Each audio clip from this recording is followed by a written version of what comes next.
continue their investigation into an ancient devil from the past. It's not only enemies that they will need to worry about, but friends too. What'll happen next? Well, let's hop into the pages of Batman, Superman, World's Finest, issue number 3, and find out together. So then, picking up directly from where the last issue had left off, or curse, depending on how you look at it, of immortality. He lived in the 21st century and came into conflict with Batman and Superman. The Devil Nezha is introduced in the second issue of the Batman, Superman, World's Finest. The story begins with the Doom Patrol finding a sword, rather liberating the item from a madman named Zahil. The sword was said to be was only driven by the thought of the tragedy that would strike a world bereft of his guidance. Messed up, right? He thought that he would emerge from his tomb and face terrifying forces that would oppose his rise to the position of the ruler of this world. However, that did not happen. Bat Super began attacking Nezha, taking him up into space and pummeling him with all that they had, pushing him towards the tomb.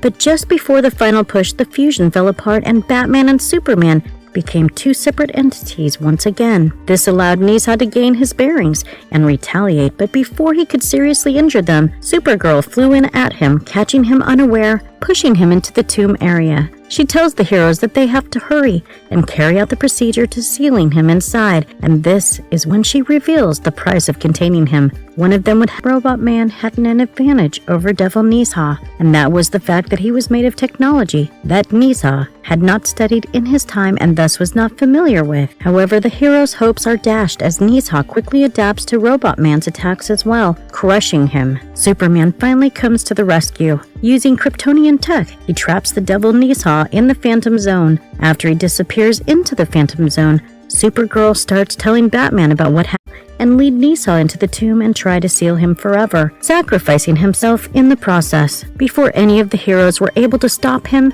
Superman had already sealed the door shut behind him. However, good old Superman does not. Superman planned on going into the Phantom Zone and coming out of it through the crack that Nezha himself had forced open, a crack that was rapidly fading. The heroes rushed to force the crack open and keep it open for Superman to make his way through it, and they managed to pull Superman through the crack back to safety. With that, Superman had successfully imprisoned the Devil Nezha for the foreseeable future, at least as far as we know.